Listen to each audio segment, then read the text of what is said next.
नमस्कार, आवाज समाचार में आपका स्वागत है। मैं हूं मनोज श्रीवास्तव। खबरों की शुरुआत करते हैं इस वक्त की हेडलाइंस के साथ।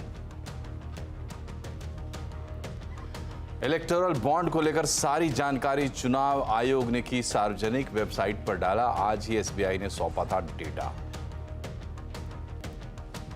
सुप्रीम कोर्ट ने फैक्ट चेक यूनिट पर रोक लगाई। बॉम्बे हाईकोर्ट का फैसला आने तक रहेगी रोक। कहा, फैसले से पहले यूनिट बनाना गलत। सरकार ने कल ही बनाई थी fact check unit. Nifty expiry के दिन बाजार में शॉर्ट कवरिंग। सेंसेक्स निफ्टी बढ़त के साथ बंद। बीएसई के सभी सेक्टर इंडेक्स बढ़त पर बंद। Mid cap small cap index में करीब 2.5% की तेजी। भ्रामक विज्ञापन मामले में पतंजलि ने सुप्रीम कोर्ट से मांगी माफी। बालकृष्ण ने हलफनामा दायर कर बिना शर्त माफी मांगी और विज्ञापन को फिर से प्रसारित न करने का भी वादा किया। ये क्रिमिनल एक्शन है कांग्रेस पार्टी के खिलाफ और हिंदुस्तान के लोकतंत्र के खिलाफ, और ये क्रिमिनल एक्शन हिंदुस्तान के प्रधानमंत्री कर रहे हैं। चुनाव से पहले बैंक खाते फ्रीज होने पर कांग्रेस का मोदी सरकार पर बड़ा हमला। सोनिया बोली, कांग्रेस को पंगु बनाने की कोशिश। राहुल ने कहा, देश के लोकतंत्र को फ्रीज किया। बीजेपी का पलटवार। रविशंकर बोले, लोकतंत्र का अपमान न करें राहुल। आईपीएल 2024 के आगाज से पहले सीएसके फैंस को एक बड़ा झटका। महेंद्र सिंह धोनी ने अचानक कैप्टेंसी छोड़ी। ऋतुराज गायकवाड़ चेन्नई सुपर किंग्स के नए कप्तान।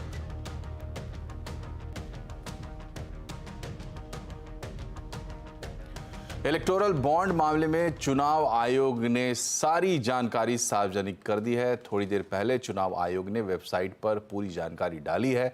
आज एसबीआई ने सुप्रीम कोर्ट में हलफनामा दायर कर सारी जानकारी चुनाव आयोग को सौंपी थी। डिटेल लेते हैं, असीम मनचंदा हमसे जुड़ गए हैं। असीम, बताइए, अभी तुरंत ये पूरी जानकारी अपलोड हुई है, क्या डिटेल मिल पाई है? देखिए, अभी थोड़ी देर पहले चुनाव आयोग ने ये जानकारी अपलोड की है। काफी सारे 2 सेट्स ऑफ नंबर है, तो इसको डाटा को सारा अभी कलेक्ट करना पड़ेगा, जिसमें थोड़ा सा वक्त लगेगा। लेकिन थोड़ा सा मैं बता दूं कि क्या हुआ है पिछले 3 दिनों के अंदर। 18 तारीख को सुप्रीम कोर्ट ने एसबीआई को निर्देश दिए थे कि आपको इलेक्ट्रोल नंबर के साथ सारा डेटा आपको इलेक्शन कमीशन को मुहैया कराना पड़ेगा। तो आज एसबीआई ने एक एफिडेविट सुप्रीम कोर्ट में फाइल किया और कहा कि हमने सारा डेटा उपलब्ध करा दिया। इसमें इलेक्ट्रोल बॉन्ड लेने खरीदने वाले की जानकारी है, उसको इनकैश कराने वाले की जानकारी, इलेक्ट्रोल बॉन्ड नंबर है, डेट्स है। तो हमने सारे का सारा डाटा इलेक्शन कमीशन को मुहैया करा दिया। हमने अपने पास कोई भी जानकारी नहीं रखी है। अब इलेक्शन कमीशन ने इस पूरे डाटा को अपनी वेबसाइट पर अपलोड कर दिया है। अभी थोड़ी देर पहले ही ये डाटा अपलोड हुआ है। लेकिन जिस तरह से पहले सारी जानकारी निकल करके आ चुकी है ऑलरेडी कि 16,000 करोड़ रुपए के बॉन्ड को टोटल जिसे उनको एनकैश कराया गया था। इसमें से 8,000 करोड़ से ज्यादा के बॉन्ड बीजेपी ने एनकैश कराए थे। करीबन 1,900 करोड़ रुपए के आसपास के बॉन्ड कांग्रेस ने कैश कराए थे। 1,700 करोड़ रुपए के बॉन्ड्स जो है उनको टीएमसी ने एनकैश कराया, और बाकी उसके बाद बीआरएस और डीएमके पार्टी का नंबर जो है वो आता है। तो अभी एग्जैक्ट किसने कितना कराया या किसी के पास ज्यादा गया, कौन सी कंपनी ने किसको दिया, वो डेटा अभी थोड़ा सा कलेक्ट करना पड़ेगा। जैसे ही वो डेटा कलेक्ट होगा तो पूरे दर्शकों तक ये जानकारी पहुंचाएंगे कि कौन से कंपनी ने कौन सी पार्टी को कितना डेटा, कितना फंड जो है वो दिया इलेक्ट्रोल बॉन्ड के जरिए। तो असीम, सबसे बड़ी दिलचस्पी लोगों की या सभी लोगों की इसी में है कि किसने किसको कितना पैसा दिया, और अब इस डेटा आने के बाद कोई भी ये देख सकता है। तो असीम, दर्शकों की सुविधा के लिए अगर आप गाइड कर पाएँ कि अगर कोई ये डेटा एक्सेस करना चाहता है तो किस तरीके से एक्सेस कर सकता है और किस तरीके से वो जानकारी मिल सकती है जिसमें लोगों की दिलचस्पी है? देखिए, इलेक्शन कमीशन ने अपनी वेबसाइट्स पर ये 2 एक्सेल फाइल जो है वो अपलोड की है। एक्सेल फाइल कोई भी डाउनलोड कर सकता है। एक में उन्होंने रखा है कि कौन कौन सी पार्टी को जो है बॉन्ड्स मिले, और दूसरी में रखा है कि किस किस डोनर ने ये बॉन्ड्स जो है वो दिए। तो उन दोनों का बॉन्ड नंबर आपको मैच करना पड़ेगा। एक्सेल में आप जाकर के इसको आसानी से कलेक्ट कर सकते हैं और देख सकते हैं कि किसने किसको कितने बॉन्ड्स दिए हैं। क्योंकि जब पहले ये डाटा निकल करके आया था तो काफी सारी अटकलें लगनी शुरू हो गई थी कि किस ने ये पैसा, कौन से डोनर ने ये पैसा किस पार्टी को दिया है, जिसमें कि ये जो लॉटरी किंग है उनका भी नाम निकल करके आया था कि उन्होंने 1368 करोड़ रुपए दिए और वो सारा का सारा बीजेपी को गया। लेकिन उसके बाद जब डीएमके ने अपनी जानकारी सार्वजनिक की तो उन्होंने पाया कि अधिकांश हिस्सा जो है उनके डोनेशन का वो डीएमके के पास गया हुआ है। तो अब ये सारी जानकारी पुख्ता तौर पर सार्वजनिक होने वाली है, साफ पता लगने वाला है कि किस व्यक्ति ने किस पार्टी को कितना इलेक्टोरल बॉन्ड दिए हैं। जी बहुत बहुत शुक्रिया आसिम आपका। तो अब इलेक्शन कमीशन की साइट पर सारा डेटा उपलब्ध है, अगर आप ये डेटा देखना चाहते हैं तो साइट पर जाकर देख सकते हैं। हम बढ़ते हैं खबरों में आगे। सुप्रीम कोर्ट ने 2 नए चुनाव आयुक्तों की नियुक्ति पर रोक लगाने की मांग की जो याचिका दायर हुई थी उसे खारिज कर दिया है। कोर्ट ने कहा है कि चुनाव नज़दीक है, ऐसे में चुनाव आयुक्तों की नियुक्ति पर रोक लगाने से अव्यवस्था फैल जाएगी। सुप्रीम कोर्ट ने ये फैसला आगामी लोकसभा चुनाव के मद्देनज़र लिया है। हालांकि अपने फैसले में सुप्रीम कोर्ट ने चुनाव आयुक्तों की नियुक्ति प्रक्रिया पर उठाए सवाल और केंद्र सरकार से 6 हफ्ते में जवाब मांगा है। बता दें कि अनूप चंद्र पांडे के रिटायर होने और अरुण गोयल के अचानक इस्तीफे के बाद निर्वाचन आयोग में ये पद खाली हो गए थे। इसके बाद ज्ञानेश कुमार और सुखवीर संधू की चुनाव आयुक्त के रूप में नियुक्ति हुई थी। और अब बात करते हैं चुनावी महासंग्राम की खबरों की।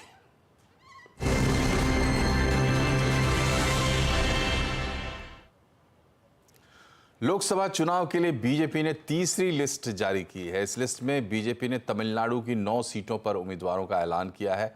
चेन्नई साउथ से तेलंगाना के पूर्व राज्यपाल तमिलसाई सौंदरराजन को टिकट मिला है। इस लिस्ट में केंद्रीय मंत्री एस मुरुगन का भी नाम शामिल है जो नीलगिरी से चुनाव लड़ेंगे।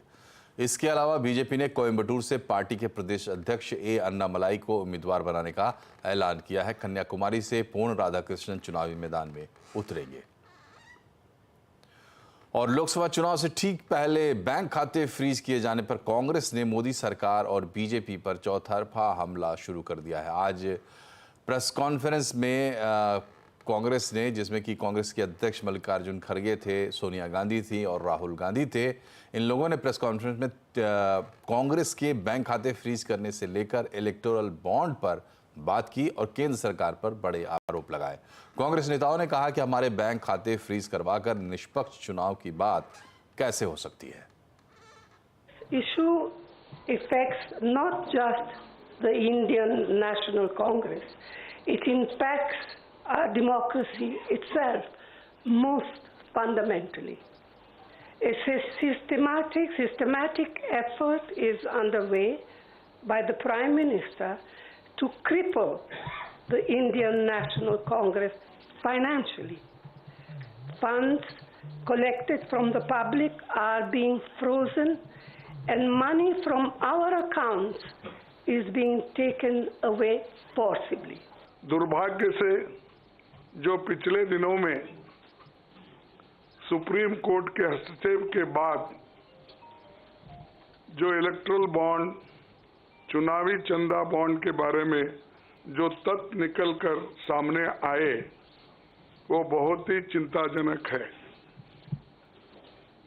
शर्मनाक भी है, क्योंकि इससे हमारे देश के छवि को ठेस पहुंची है। हमारे देश ने पिछले 70 सालों में निष्पक्ष चुनाव और स्वस्थ लोकतंत्र की छवि बनाई थी, उस पर प्रश्न चिन्ह आज उठ गया है। अगर आपने किसी परिवार का बैंक अकाउंट फ्रीज कर दिया, भूखे मर जाते हैं। वो कांग्रेस पार्टी के साथ किया जा रहा है। 1 महीने पहले ये हुआ और किसी संस्था ने, हिंदुस्तान की संस्था ने, किसी कोर्ट ने, किसी इलेक्शन कमीशन ने चूं तक नहीं कहा। सब ड्रामा देख रहे हैं। 20% हिंदुस्तान के लोग कांग्रेस पार्टी को वोट देते हैं। हम 20% लोगों को रिप्रेजेंट करते हैं और आज हम रेलवे टिकट नहीं खरीद सकते। ये क्रिमिनल एक्शन है कांग्रेस पार्टी के खिलाफ और हिंदुस्तान के लोकतंत्र के खिलाफ, और ये क्रिमिनल एक्शन हिंदुस्तान के प्रधानमंत्री कर रहे हैं। कांग्रेस के आरोपों पर बीजेपी ने भी पलटवार किया है। बीजेपी ने कहा है कि कांग्रेस हार की हताशा में बहाना ढूंढ रही है। इनकम टैक्स में इस बात का प्रावधान है कि अगर आपके पास ड्यू है, आप ड्यू नहीं देंगे तो रिकवरी में आपका बैंक अकाउंट फ्रीज हो सकता है। देश के लोग आपको वोट नहीं देते और आगे नहीं देने वाले हैं तो हम क्या करें? अगर राहुल गांधी की यह अपेक्षा है कि भाजपा के मित्र उनके लिए कैंपेन करें तो ये तो हम करने वाले हैं नहीं, क्योंकि उनका तो स्टॉक मार्केट इतना गड़बड़ाया हुआ है। और आज मैं कांग्रेस के लोगों को एक बात कहना चाहूंगा, हम भी चाहते हैं कि विपक्ष के रूप में कांग्रेस पार्टी पनपे, कितना पनपे उनका विषय है, लेकिन कांग्रेस पार्टी अब समझे कि जब जब राहुल गांधी से मुंह खुलवाएंगे तब तक स्टॉक मार्केट का और गिरेगा। चुनाव से पहले कांग्रेस और बीजेपी के बीच क्यों मचा घमासान, आज चुनावी अड्डा में इसी पर होगी बड़ी चर्चा शाम 7:57 पर। लोकसभा चुनाव में जुबानी जंग भी तेज हो गई है। उद्धव ठाकरे की शिवसेना के सांसद संजय राउत के बयान पर विवाद गहरा गया है। संजय राउत ने कल पीएम मोदी की तुलना औरंगजेब से की थी। इस बयान को लेकर खुद पीएम मोदी ने विपक्ष पर पलटवार कर दिया। कल न्यूज़ 18 नेटवर्क के राइजिंग भारत समिट में पीएम मोदी ने कहा कि विपक्ष ने उन्हें औरंगजेब कहकर 104वीं गाली दी है। मोदी की खोपड़ी उड़ाने का ऐलान किया गया है। वो भी नए कीर्तिमान बना रहे हैं। आज ही उन्होंने मोदी को 104वीं गाली दी है।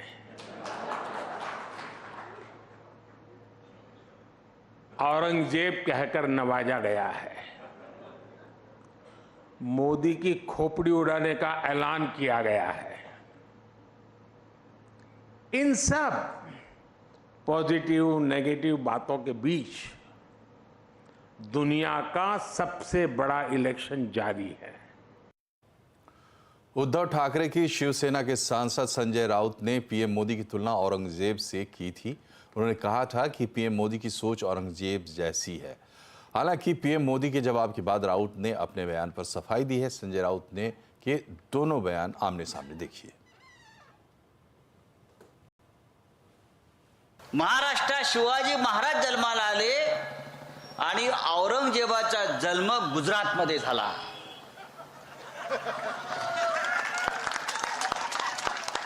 गुजरातमध्ये जिथे मोदी जन्माला आले त्याच्या बाजूला दाहोद नावाचं गाव आहे, तेथे औरंगजेब जन्माला आला आणि म्हणून ही औरंगजेबी वृत्ती गुजरात आणि दिल्लीतून या महाराष्ट्रावर चाल करून येते आहे आणि शिवसेनेच्या विरोधामध्ये, आमच्या स्वाभिमानाच्या विरोधामध्ये। मोदी जी को कोई अब्यूज नहीं कर रहे हैं। मोदी जी का पुराना धंधा है अपने विरोधियों को अब्यूज करो, बदनामी करो। उनका कौन सर काटेगा भाई? प्रधानमंत्री है देश के, हमारे आदरणीय है। हमारे पास क्या ईडी सीबीआई है क्या सर काटने के लिए? वो आपके पास हथियार है, 2 तलवार आपके पास है ईडी सीबीआई की। हाँ, जब चाहे किसी का भी आप सर उड़ा सकते हो, जेल डाल सकते हो। हमारी सरकार आएगी तो हम इस प्रकार की बदले की राजनीति नहीं करेंगे। मोदी जी आप निश्चिंत रहिए। एक तरफ नेता और मंत्री चुनाव प्रचार में व्यस्त हैं और अधिकारी नई सरकार के लिए 100 दिन का एजेंडा बनाने में लगे हैं। सीएनबीसी आवाज को मिली एक्सक्लूसिव जानकारी के मुताबिक इस महीने के आखिर तक सभी सचिवों को अपने अपने मंत्रालय का एजेंडा कैबिनेट सचिव को सौंपना है। पूरी खबर जानने के लिए चलते हैं लक्ष्मण रॉय के पास। बताइए लक्ष्मण जी, क्या चल रहा है सरकार के अंदर खाने? देखिए, दरअसल अभी अलग अलग मंत्रालयों में सबसे ज़्यादा हलचल इस बात को लेकर के है कि नई सरकार आएगी तो आखिर अगले 100 दिन तक क्या काम करेगी। इसके लिए देश में या फिर कहें दिल्ली में करीब 70 से ज़्यादा सचिव हैं। उन सब के अलग अलग 10 ग्रुप बनाए गए हैं। उस 10 ग्रुप में एक फाइनेंस का अलग ग्रुप है जिसमें फाइनेंस मिनिस्ट्री उससे संबंधित मंत्रालयों के सचिव हैं। एनर्जी का अलग ग्रुप है, एनवायरमेंट का अलग है, इंफ्रास्ट्रक्चर का अलग है। और हर ग्रुप जो है अपने अपने हिसाब से 100 दिन का एजेंडा तैयार कर रहा है। और खास बात यह है कि इसी महीने के आखिर तक इस एजेंडा को कैबिनेट सचिव, जो कि सभी सचिवों के मुखिया होते हैं एक तरीके से, उनके पास सौंपा जाएगा। और फिर कैबिनेट सचिव सारे एजेंडे को देखेंगे। फिर उसके बाद समीक्षा बैठक होगी और कोशिश ये है या फिर कहे टारगेट ये है कि नई सरकार आने के साथ ही 100 दिन का एजेंडा नई सरकार के सामने पेश किया जाए, ताकि अगले 100 दिन तक सरकार ये तय कर सके कि उसको क्या किया जाना है। अब आप पूछें कि आखिर फोकस क्या रहने वाला है, तो पहली बात की है तो 100 दिन का जो एजेंडा है उसका एक बड़ा हिस्सा आपको बजट में देखने को मिल सकता है। तो एक तरह से कहें कि बजट की तैयारी भी चल रही है। और दूसरा, सबसे ज़्यादा कोशिश इस बात की है कि निवेश बढ़ाया जाए, रोजगार के ज़्यादा मौके पैदा किया जाए, रिफॉर्म के जो कदम सरकार ने उठाए थे, जो बचे रह गए हैं, उनको पूरा किया जाए। अगर बिल्कुल आप स्पेसिफिक पूछना चाहेंगे तो जैसे PLI स्कीम का दायरा बढ़ाया जाए, नए सेक्टर को इसमें लाया जाए, नई ट्रेन, नई बुलेट ट्रेन, नई वंदे भारत ट्रेन लाई जाए, नए पोर्ट और नए रोड का बहुत बड़ा रोड मैप है, वो भी 100 दिन के एजेंडे में शामिल किया गया है। विनिवेश के मोर्चे पर जो गाड़ी बिल्कुल सुस्त पड़ी हुई है, उसको रफ्तार देने की कोशिश की जाएगी। तो ये सारी कोशिशें होंगी जिसकी झलक आपको 100 दिन के एजेंडे में देखने को मिलेगा। शुक्रिया लक्ष्मण जी। रेहड़ी, पटरी और फुटपाथ पर दुकान लगाने वाले कारोबारियों के लिए PM स्वनिधि योजना संजीवनी साबित हुई है। कोरोना काल में शुरू हुई स्कीम के बिना गारंटी या बिना शर्त बैंक से लाखों कारोबारियों को कर्ज मिला है। इससे न सिर्फ उनकी आय बढ़ी है, बल्कि भविष्य में कुछ बड़ा कदम उठाने को लेकर उनका हौसला भी बढ़ा है। पिछले 6 साल से माता सुंदरी कॉलेज के सामने शिकंजी का ठेला लगाने वाले मोनू यादव की कमाई अब दोगुनी हो गई है। पिछले साल मोनू ने PM स्वनिधि योजना से 10,000 रुपए का कर्ज लिया और व्यापार में लगाया। मोनू दिल्ली यूनिवर्सिटी के BA सेकेंड ईयर में पढ़ाई भी कर रहा है। मुझे 6 सालों से पिछले शिकंजी बेच रहा हूँ, लेकिन उसके बाद मुझे जैसे पता चला कि PM स्वनिधि का एक स्कीम आया है स्ट्रीट वेंडरों के लिए, फिर मैंने उसका एक एडवांटेज लिया और मैंने उसको अपने बिजनेस में डेवलप किया। तो मेरे पिछले जो 6 साल से जो आय है वो अब दोगुनी हो चुकी है। पास ही में कोटला रोड पर फुटपाथ पर किराने की दुकान चलाने वाले शेखर गोला ने न सिर्फ खुद PM स्वनिधि योजना का फायदा उठाया, बल्कि अपने आसपास के दुकानदारों को भी कर्ज दिलवाया। तो खैर यहाँ 20-22 साल हो गए। हाँ, और जो और लोग हैं जैसे सब्जी वाले हैं, रेड़ी पटरी वाले हैं, तो उनके पास जैसे पिछला कोई चलान है या उनके पास पर्ची कटती है शुक्रवार को, फ्राइडे को यहाँ, तो उस पर्ची के ऊपर इन्होंने ये फार्म दिए हैं। उसी फार्म से फिर हमें 10,000 रुपये मिले हैं। मैंने कम से कम 100-125 लोगों को मैंने खुद दिलवाए और उनको बड़ा फायदा है। वो थोड़ा थोड़ा करके लुटा रहे हैं और उनको फिर आगे 20,000 मिलेंगे, फिर 50,000 मिलेंगे। PM street vendors Atmanirbhar Nidhi यानी स्वनिधि स्कीम के तहत बैंकों से 10,000 रुपए से लेकर 50,000 रुपए तक कर्ज बिना किसी कोलैटरल के मिलता है। सरकार के मुताबिक स्वनिधि स्कीम से अभी तक करीब 62 लाख लाभार्थियों को 11,000 करोड़ रुपए से भी ज्यादा का कर्ज मिल चुका है। हालांकि ऐसे कई दुकानदार भी हमें मिले जो बैंकों में कागजी कार्रवाई पूरा कर चुके हैं, बावजूद इसके उन्हें कर्ज नहीं मिल सका। पैन कार्ड के फोटोकॉपी, एड्रेस चेंज करवा के भी दिया और फिर भी मेरे को दिया ही नहीं। फिर मैंने MCD वाले को भी फोन किया, उन्होंने भी बोला कि सारा तो बना हुआ है, फिर उसको लेट क्यों कर रहे हो। तो उन्होंने बोले कि नहीं है, अभी नहीं हो सकता है। मैंने बोले मैं दुकान छोड़ के मैं अकेला आदमी मैं कहाँ तक के भागती रहूंगी बार बार। तो अगर करना है तो भैया कर दो, नहीं तो मना कर दो। मैंने सर अप्लाई करा था और मैसेज भी मैंने सेव करके रख रखा है सर। मेरे को अभी तो कोई वो नहीं मिला है। दिखाओ तो मैसेज। मैसेज क्या है सर मेरा 2014 का मैसेज, 2023 का मैसेज है सर। स्वनिधि स्कीम पर केंद्रीय शहरी मामलों के मंत्रालय के सर्वे रिपोर्ट में पता लगा है कि योजना के तहत 95% स्ट्रीट वेंडर्स को पहली बार किसी बैंक से कर्ज मिला और 10,000 रुपए की पहली किस्त से हर लाभार्थी को औसतन 23,460 रुपए की अतिरिक्त कमाई हुई है। स्वनिधि योजना के तहत मिलने वाले छोटे छोटे कर्ज यकीनन मेहनतकश हाथों को आर्थिक रूप से मजबूत तो कर रहे हैं, साथ ही उनके लिए बड़े मौके और बड़े कर्ज के लिए भी बैंकों के दरवाजे खोल रहे हैं। जिन्हें कर्ज आसानी से मिल गया वो तो बहुत खुश हैं, लेकिन जिन्हें नहीं मिला उनकी यही शिकायत है कि छोटे सी राशि के लिए कामकाज छोड़कर बैंकों के चक्कर लगाना उनके लिए काफी तकलीफदेह है। आलोक प्रियदर्शी, CNBC आवाज, दिल्ली। और सुप्रीम कोर्ट ने सरकार के फैक्ट चेक यूनिट नोटिफिकेशन पर रोक लगा दी है। बॉम्बे हाईकोर्ट का फैसला आने तक ये रोक जारी रहेगी। कोर्ट ने कहा है कि 15 अप्रैल को बॉम्बे हाईकोर्ट में सुनवाई है और उससे पहले फैक्ट चेक यूनिट बनाना गलत होगा।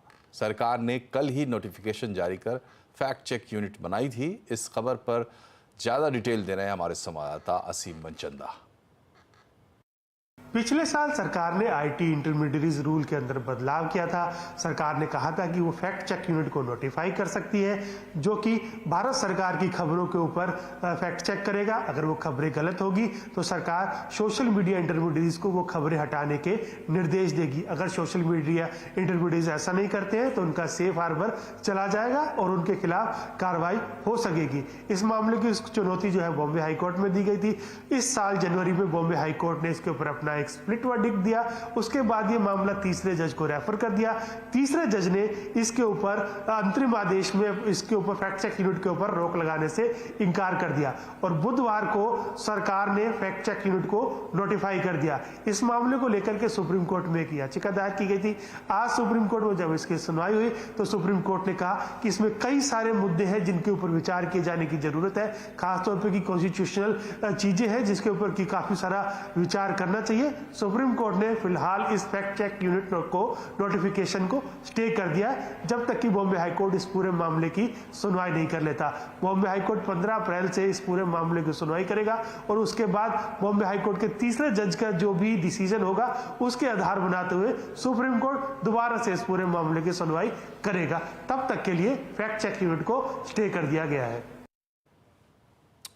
और इस वक्त एक बड़ी खबर आ रही है दिल्ली से। केजरीवाल किसी भी वक्त गिरफ्तार हो सकते हैं। ईडी की टीम उनको समन देने के लिए घर पर पहुंची है। आज ही उनको दिल्ली हाई कोर्ट से गिरफ्तारी रोकने की याचिका जो उन्होंने लगाई थी वो खारिज हो गई है। हमारे साथ लक्ष्मण रॉय जुड़ गए हैं। बताएं लक्ष्मण जी, क्या अपडेट्स मिल रहे हैं आपको? बिल्कुल, यहाँ पे दिल्ली हाई कोर्ट के इस फैसले के बाद कि केजरीवाल की याचिका खारिज कर दी गई, उसे कुछ ही घंटे बाद अब ईडी की टीम दिल्ली के मुख्यमंत्री केजरीवाल के आवास पर पहुंच चुकी है और वहाँ पे ईडी के वरिष्ठ अधिकारियों की टीम है और ये अधिकारियों की टीम यहाँ पे पूछताछ करने के लिए पहुंची है। और बता दूं कि ये अब तक 10 समन जारी किया चुका था अरविंद केजरीवाल को पूछताछ के, लेकिन वो बार बार पूछताछ के लिए नहीं आए थे। फिर ये पूरा मामला हाईकोर्ट में गया था। हाईकोर्ट में आज सुनवाई हुई तो हाईकोर्ट के जज ने यहां तक पूछा ईडी के अधिकारियों से कि क्यों आप गिरफ्तार करना चाहते हैं। तो ईडी ने साफ किया कि मैं गिरफ्तार करने के लिए उनको नहीं बुला रहा हूं, लेकिन गिरफ्तार करने की शक्ति हमारे पास है। पूछताछ के बाद हम गिरफ्तार कर भी सकते हैं, नहीं भी कर सकते हैं। तो इस तरह के जवाब के बाद इस और ईडी की पूरी फाइल जो थी जिसके आधार पर अरविंद केजरीवाल को बुलाया जा रहा था, उस पूरी फाइल को दिल्ली हाईकोर्ट ने के जज ने देखा। उसके बाद यह तय किया कि नहीं, इस पर कोई रोक नहीं लगाया जा सकता समन पे। और उस फैसले के कुछ ही घंटे बाद अब ईडी के अधिकारियों की टीम दिल्ली के मुख्यमंत्री अरविंद केजरीवाल के घर पहुंच चुकी है। और सिर्फ ईडी के टीम ही नहीं पहुंची बल्कि आसपास का जो पूरा इलाका है उस पूरे इलाके में सुरक्षा व्यवस्था काफी ज्यादा चाक चौबंद कर दी गई है। भारी संख्या में सुरक्षा बल वहां पे तैनात है। अब ईडी के अधिकारी टीम अंदर जा रही है और उस आवास में दिल्ली के मुख्यमंत्री अरविंद केजरीवाल मौजूद भी हैं। तो ये संबंध देंगे, वहां पूछताछ करेंगे, आगे कार्रवाई क्या होगी, गिरफ्तार करें कि नहीं करेंगे। अभी ये सब अटकलें चल रही, अभी तक कुछ फैसला नहीं हुआ है, लेकिन मुझे लगता है कि अगले कुछ आधे एक घंटे में ये सारी स्थिति साफ हो जाएगी कि आखिर ईडी की टीम वहां क्या करने गई थी और क्या फैसला यहां पे लिया जा रहा है। तो एक तरीके से दोबारा सम्मन दिया जाना और अब पूछताछ के लिए उनको जाना होगा, ये लगभग तय है। और पूछताछ के दौरान उनकी गिरफ्तारी नहीं होगी ये कहना बिल्कुल संभव नहीं है, क्योंकि गिरफ्तारी पर रोक लगाने या फिर सम्मन भेजने पर रोक लगाने पर दिल्ली हाईकोर्ट ने पहले ही मना कर दिया है। और ये पूरा मामला जो है एक्साइज पॉलिसी में जो बदलाव किया गया था उससे जुड़ा हुआ है, शराब घोटाले से जुड़ा हुआ है। और ये राजनीतिक हल्के में ये अंदेशा जताया जा रहा था कि चुनाव से पहले दिल्ली के मुख्यमंत्री अरविंद केजरीवाल की गिरफ्तारी हो सकती है। और उस अंदेशा के बीच ईडी की टीम के पहुंचने के बाद ये संभावना या फिर कहें कि ये अटकलें और जोर पकड़ती जा रही है कि हो सकता है कि अरविंद केजरीवाल को गिरफ्तार भी किया जा सके। लेकिन अभी इसकी कोई पुष्टि नहीं हुई है, लेकिन ये तय है कि ईडी की टीम वहां पहुंची है और भारी संख्या में पुलिस बल वहां पे तैनात है अरविंद केजरीवाल के घर के बाहर। लक्ष्मण जी, कुछ ये रिपीट होता हुआ सा पूरा मामला लग रहा है। इससे पहले हेमंत सोरेन के केस में भी ये हुआ था, उनको 10-11 समन्स गए थे। पहले तो वो हाजिर नहीं हुए, बाद में वो तैयार हुए। एक दिन उनसे ईडी में पूछताछ हुई और दूसरे दिन पूछताछ के बाद उन्हें गिरफ्तार कर लिया गया। तो इसमें सिर्फ अंतर ये आया है कि अरविंद केजरीवाल खुद चलकर नहीं गए हैं ईडी के पास, बल्कि ईडी आया है और उनसे पूछताछ कर रहा है। और कोर्ट में भी जैसा आप बता रहे थे, ईडी ने कहा है कि पूछताछ के बाद हमारे पास शक्ति है, चाहे तो हम गिरफ्तार कर सकते हैं। पूरा माहौल इस वक्त लोकसभा का चल रहा है। दिल्ली में जो कुछ हो रहा है, क्या वो झारखंड का रिपीटिशन ऐसा लगता है कि देखने को मिलेगा? बिल्कुल, इसकी संभावना से आप इनकार नहीं कर सकते हैं, क्योंकि आमतौर पर प्रक्रिया यही होती है कि ईडी की तरफ से या किसी भी जांच एजेंसी की तरफ से समन जारी किया जाता है, पूछताछ के लिए बुलाया जाता है। बार बार समन जारी करने के बाद भी अगर आरोपी नहीं पहुंचता है तो टीम खुद पहुंचती है, और वही यहां पर हो रहा है कि टीम फिर से वहां पहुंची है। और चूंकि हाईकोर्ट पे रोक की तरफ से रोक लगाने के आखिरी रास्ता था, एक विकल्प था अरविंद केजरीवाल के पास, हाईकोर्ट ने भी रोक लगाने से इनकार कर दिया। और रोक लगाने से इनकार किया ऐसे समय में जब उन्होंने पूरी फाइल खुद जज ने देखी, उसके बाद रोक लगाने से इनकार किया। तो ईडी के पास पूरा अधिकार है। ईडी के लिए अब अरविंद केजरीवाल की गिरफ्तारी का रास्ता साफ हो चुका है, कोई कानूनी अड़चन नहीं है। ईडी चाहे तो अरविंद केजरीवाल से पूछताछ कर सकती है, ईडी चाहे तो अरविंद केजरीवाल को ईडी ऑफिस ले जा सकती है, ईडी चाहे तो अरविंद केजरीवाल को गिरफ्तार भी कर सकती है। अब कोई यहाँ पे कानूनी अड़चन यहाँ पर नहीं हुई है। लेकिन पहले जिस तरीके से सोरेन के मामले में हमने देखा, यहाँ भी वैसा ही कुछ मामला है कि बार बार ईडी से पूछताछ से बचते जा रहे हैं अरविंद केजरीवाल। जब इस तरह के आरोपी की तरफ से इस तरह की जो व्यवहार देखने को मिलता है, तो उसके बाद ईडी की जांच में अगर सहयोग नहीं किया जाता है, ईडी के पास अगर पुख्ता सबूत होते हैं, जिस सबूत के आधार पर आप देखिए कि पहले मनीष सिसोदिया काफी दिनों से जेल में है, उस सबूत के आधार पर अगर इनको पूछताछ के लिए बुलाया जाता है तो गिरफ्तारी की संभावना भी काफी ज्यादा प्रबल हो जाती है। और शायद यही वजह है कि अरविंद केजरीवाल बार बार ये कह भी रहे हैं कि हमें गिरफ्तार होने का डर है, क्योंकि वही सबूत जिसके आधार पर मनीष सिसोदिया बार बार कोर्ट में जाते नहीं, कोर्ट से राहत नहीं मिल पा रही है, कमोबेश वही आधार है अरविंद केजरीवाल से पूछताछ के लिए। और उस आधार पर अरविंद केजरीवाल को गिरफ्तार करने के लिए मुझे लगता है कि ईडी के पास पर्याप्त रास्ते होंगे।